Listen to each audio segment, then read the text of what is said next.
63 நாயன்மார்களில் பெரிதும் மதிக்கப்படக்கூடியவர் நந்தனார் நாயனார். இவருக்கு திருநாளை போவார் என்ற வேறு ஒரு பெயரும் உண்டு. அந்த காலத்துல தாழ்ந்த குலத்தில் பிறந்தவர்கள் கோவிலுக்குள் போகக்கூடாது அப்படிங்கிற ஒரு நிலைமை இருந்தது. இவர் புலையர் குலத்தில் பிறந்தவர். அதாவது மேற்கு தொடர்ச்சி மலைப்பகுதிகளில் வாழக்கூடிய ஒரு பட்டியல் இன மக்கள் தான் புலையர். அவர் இறைவன் மீது தீராத பக்தி கொண்டிருந்தார். அந்த காலகட்டத்துல தீண்டத்தகாதவன் என்ற ஒரு கொடுமையினால அவரால் கோவிலுக்குள் போக முடியாத நிலைமை இருந்தது. சிவபெருமானை தன் உயிரினும் மேலாக கருதி சிவபெருமான் மீது அளவு கடந்த பக்தியுடன் வாழ்ந்துட்டு வந்தார். அதனால் சிவன் கோவிலின் வாசலில் நின்றபடிதான் சிவபெருமானை நினைத்து வணங்கி உருகுவார். எப்படியாவது கோவிலுக்குள் சென்று இறைவனை வணங்கிவிட வேண்டும் என்று நீண்ட காலமாக ஆசை அவருக்கு இருந்தது. ஆனால் சாதியினுடைய கொடுமை அவரை தடுத்தது. இதையெல்லாம் தாண்டி அவர் சிதம்பரம் சிவபெருமானிடமே சென்று ஐக்கியமானார். அது எப்படி சாத்தியமானது? யார் இந்த நந்தனார்? இவருக்கு ஏன் திருநாளை போவார் என்ற ஒரு பெயர் வந்தது? போன்ற பல்வேறு கேள்விகளுக்கான தகவல்களை இந்த வீடியோல பார்க்கலாம். தமிழ்நாட்டில் கொள்ளிட நதி பாயும் மயிலாடுதுறை மாவட்டம் சீர்காழி தாலுகா வைத்தீஸ்வரன் கோவிலை அடுத்த ஆதனூர் என்ற ஒரு ஊர் அந்த காலத்திலேயே நீர்வளமும் நிலவளமும் மிக்கதாய் விளங்கியது. வயல்கள் நிறைந்த அந்த ஊரில் குடிசைகள் நிறைந்த புலைப்பாடி இருந்தது. அந்த குடிசைகளில் புலையர் குல மக்கள் வாழ்ந்து வந்தனர். அவர்களில் நந்தனார் என்பவரும் ஒருவர். சிவபெருமானின் திருவடி நினைத்து தினம்தோறும் போற்றி புகழ்வார். அந்த காலத்தில் திருக்குலத்தை சார்ந்தவர்கள் எவரும் கோவிலுக்குள் செல்ல முடியாது. திருக்குலத்தை சார்ந்த நாயனாரும் அதற்கு விதிவிலக்கல்ல.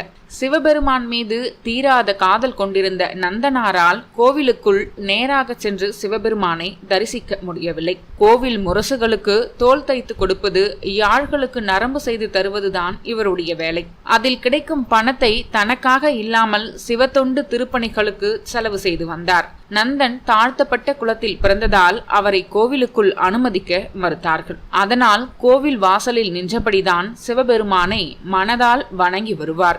எப்படியாவது ஆலயத்திற்குள் சென்று இறைவனை சிவலிங்க ரூபமாக தரிசிக்க வேண்டும் என்று நீண்ட காலமாக வேண்டி வந்தார். சிவபெருமானை கோவிலுக்குள் சென்று தரிசிக்க வேண்டும் என்று சொல்லும் போதெல்லாம் அதெல்லாம் புண்ணியம் செய்தவர்களுக்குத்தான் கிடைக்கும், நமக்கு அந்த பாக்கியம் இல்லை, நினைப்புதான் பிழப்பை கெடுக்கும் என்பார்கள். நீ தேவையில்லாத நினைப்பினால் பிழப்பை கெடுத்து கொள்ளாதே என்று நந்தனின் சமுதாயத்தில் உள்ளவர்களே சொன்னார்கள். ஒரு சமயம் நந்தனார் மயிலாடுதுறை அருகே இருக்கக்கூடிய திருப்புன்கூரில் உள்ள சிவலோகநாதரை தரிசிக்க எண்ணி திருப்புன்கூரை அடைந்தார்.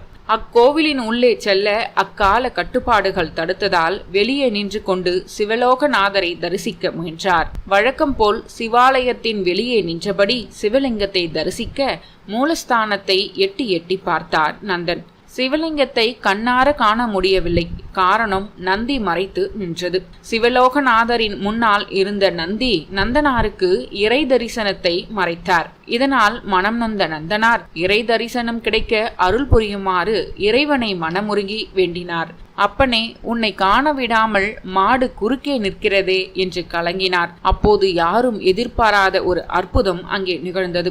இறைவனார் தம் பக்தனின் மீது இரக்கம் கொண்டு சற்று வலதுபுறம் விலகி இருக்குமாறு நந்தியம் பெருமானுக்கு ஆணையிட்டார். இறைவனின் ஆணைப்படி நந்தி தேவர் விலகியதும் நந்தனாருக்கு சிவலோகநாதரின் தரிசனம் அற்புதமாக கிடைத்தது. நந்தி விலகியதை பார்த்து அந்த ஆலயத்தில் இருந்த பக்தர்கள் திகைத்து நின்றார்கள். சிவபெருமானை கண்டதும் நந்தனார் இறைவனை போற்றி பாடி ஆடி குதித்து மகிழ்ந்தார். அதனால்தான் இன்று வரை திருப்புன்கூர் ஆலயத்தில் நந்தி விலகியே நிற்கிறது என்று சொல்கிறது ஸ்தல புராணம். திருக்கோவிலை வலம் வந்தார். பின்னர் அந்த ஊரை சுற்றி வருகையில் ஒரு பள்ளம் இருப்பதை பார்க்கிறார். இதை பார்த்த நந்தன் அந்த இடத்தில் குளத்தை வெட்டினால் திருக்கோவிலுக்கு வரும் அன்பர்களுக்கு அது மிகவும் பயனுள்ளதாக இருக்கும் என்று எண்ணி தம்முடைய உடல் வலிமையால் அந்த இடத்தில் குளத்தை வெட்டினார். இதே போன்று தன் ஊருக்கு அருகில் உள்ள பல ஊர்களுக்கு சென்று திருத்தொண்டு புரிந்து வந்த நந்தனாருக்கு ஒரு நாள் தில்லை பெருமானை தரிசனம் செய்யும் ஆசை பெருகியது. ஒரு நாள் இரவு தில்லை தரிசனத்தை நினைத்து கொண்டிருந்த நந்தனாருக்கு தன்னால் கோவிலின் உள்ளே சென்று ஆடலரசனை வழிபட இயலாத சூழ்நிலை நினைவுக்கு வர அவருக்கு சோர்வு ஏற்பட்டது. சிறிது நேரத்தில் மீண்டும் தில்லை தரிசன ஆசை நந்தனாருக்கு உண்டானது. நாளை போவேன் என்று எண்ணிக்கொண்டார். மறுநாளும் நந்தனாருக்கு தில்லை தரிசன ஆசையும் தில்லைக்குள் செல்லாத தன்னுடைய சூழ்நிலை சோர்வும் ஏற்பட்டது. மீண்டும் நாளை போவேன் என்ற எண்ணம் அவருக்கு உண்டானது. இவ்வாறு நாளை போவேன் என்று ஒவ்வொரு நாளாக கழிந்து கொண்டிருந்தது. நண்பர்கள் மற்றும் தெரிந்தவர்கள் நந்தனாரிடம் சிதம்பரம் செல்ல போகிறீர்களா என்று கேட்டால் நாளை போவேன் என்று நந்தனார் கூறுவார். இதனால் எல்லோரும் திருநாளை போவார் என்று அழைத்தனர். ஒரு நாள் வானத்தில் மேகங்கள் ஒன்றாக கூடி சிவலிங்கமாக நந்தனாருக்கு காட்சியளித்தது. நந்தா, நீ சிதம்பரம் வா என்று சிவபெருமான் அழைத்தார். அன்றிலிருந்து சிதம்பரம் செல்ல வேண்டும் என்ற ஆசை நந்தனாருக்கு கூடிக்கொண்டே சென்றது. தில்லைக்கு செல்ல போதிய பணம் இல்லாத காரணத்தினால் தன் முதலாளியிடம் சென்றார். நந்தனின் இந்த சிவபக்தியை சாதகமாக பயன்படுத்தி அவரை தன் பண்ணையிலும் வயலிலும் வீட்டிலும் நிறைய வேலை வாங்குவாரே தவிர நந்தனுக்கு பணம் ஏதும் தரமாட்டார். கேட்டால் நாளை தருகிறேன் என்று கூறி வந்துள்ளார். ஒரு நாள் பொறுமை இழந்து கோபமடைந்த நந்தனார் தன் முதலாளியிடம் சென்று பணம் கேட்டுள்ளார். முதலாளி நந்தனாரிடம், உனக்கு பணம் தர வேண்டுமென்றால் என்னுடைய 40 ஏக்கர் நிலத்தையும் பயிர் செய்து அறுவடை செய்த பிறகு உனக்கு பணம் தருகிறேன் என்று கூறினார்.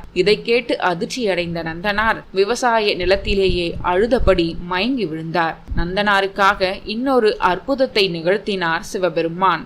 விவசாய நிலம் அனைத்தும் பயிர் செய்து அறுவடைக்கு தயாராக இருந்தது. கண் விழித்து பார்த்த நந்தனார் பெரும் மகிழ்ச்சி அடைந்தார். இறைவனை எண்ணி போற்றி புகழ்ந்து பாடினார்.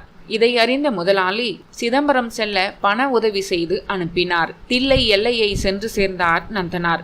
எல்லையில் வணங்கி நின்று அங்கு எழும் வேள்வி புகையையும் வேதம் ஓதும் ஒளியையும் கேட்டார். கோவிலுக்குள் செல்ல மனமில்லாமல் வெளியே அஞ்சு நின்றார். இரவு பகலாக தில்லையை வலம் வந்து இன்னல் தரும் இழிப்பிறப்பாகிய இது இறைவன் ஆடல் புரியும் பொன்னம்பலத்தை வழிபடுவதற்கு தடையாய் உள்ளதே என்று வருந்தி உறங்கச் சென்றார். தில்லையில் ஊருக்குள் செல்ல தயங்கிய நந்தன் ஊருக்கு வெளியே நின்று கோபுரத்தை தரிசனம் செய்து பெரும் மகிழ்ச்சி அடைந்தார். கோவிலுக்குள் அனுமதிக்கவில்லை என்றால் என்ன, சிதம்பரமே சிவன்தானே என்று உணர்ந்து பூமியில் உள்ள மண்ணை கையில் எடுத்து நெற்றியில் திருநீராக பூசிக்கொண்டார். மேலும் ஊருக்கு வெளியிலேயே தங்கியிருந்தார் நந்தனார். அன்று இரவு கோவில் முக்கியஸ்தர்கள் மற்றும் தில்லைவாழ் அந்தனரின் கனவில் தோன்றிய ஈசன், என் அடியவன் என் பக்தன் நந்தன் ஊருக்கு வெளியே காத்து கொண்டிருக்கிறான், அவனை உரிய மரியாதையுடன் என்னிடம் அழைத்து வாருங்கள் என்றார் ஈசன். மறுநாள் அந்தணர்கள் ஊர் பெரியவர்கள் ஒன்று கூடி பூரண கும்ப மரியாதையுடன் நந்தனை கோவிலுக்குள் அழைத்து வந்தனர். அந்த நிலையில் கோவிலுக்குள் நுழையும் போது கூட்டத்தில் இருந்த அந்தணர் ஒருவர் நந்தனர் கோவிலுக்குள் நுழைய எதிர்ப்பு தெரிவித்தார். தாழ்த்தப்பட்டவன் கோவிலுக்குள் நுழைவதை என்னால் ஏற்க முடியாது. இறைவன் கனவில் சொன்னது உண்மையாகவே இருக்குமானால் இங்கு ஒரு அக்னி பரீட்சை வைத்துதான் நந்தனை கோவிலுக்குள் அனுமதிக்க வேண்டும். நந்தன் அக்னியில் இறங்கி திரும்பி வரட்டும், அதன் பிறகு அவரை கோவிலுக்குள் அனுமதிக்கலாம் என்றார் அந்த அந்தணர். அதனை கேட்ட நந்தன் எந்த பதட்டமும் பயமும் அதிர்ச்சியும் அடையவில்லை. என் வாழ்வில் எத்தனையோ அற்புதங்களை செய்த இறைவன் நான் சிதம்பரம் வருவதற்கும் ஒரு அற்புதம் செய்து அனுப்பியிருக்கிறான். இறைவன் கொடுப்பதை யாராலும் தடுக்க இயலாது. இறைவன் சித்தம் இதுவென்றால் நான் எதையும் செய்ய தயார் என்றார் நந்தனார். அங்கு தீ கொழுந்துவிட்டு எரிந்தது. அந்த அக்னி குண்டத்தில் இறங்கினார் நந்தனார். தீயில் இறங்கி எந்த தீங்கும் இன்றி பட்டாடை உடுத்தி அழகிய தெய்வீக தோற்றத்துடன் வெளிப்பட்டார். பின்னர் கோவிலுக்குள் சென்று ஈசனை கண்குளிர கண்டு ரசித்தார். மேலும் கருவறையில் நுழைந்து அங்கு ஒரு தீப்பிழம்பு போல தோன்றி அங்கு ஒரு ஜோதியாய் இறைவனோடு ஐக்கியமானார் நந்தனார். இறைவனுக்கு அனைவரும் ஒன்றுதான். ஈசனை அடைய சாதியும் சமயமும் அவசியம் இல்லை. அவர் மேல் தூய்மையான அன்பு இருந்தால் போதும், நாமும் அவனை அடையலாம் என்பதை நமக்கு உணர்த்துகிறது இந்த நந்தனார் சரித்திரம். திருநாளை போவார் நாயனாரின் குரு பூஜை ஒவ்வொரு ஆண்டும் புரட்டாசி மாதம் ரோகிணி நட்சத்திரத்தில் கொண்டாடப்பட்டு வருகிறது என்பது குறிப்பிடத்தக்கது.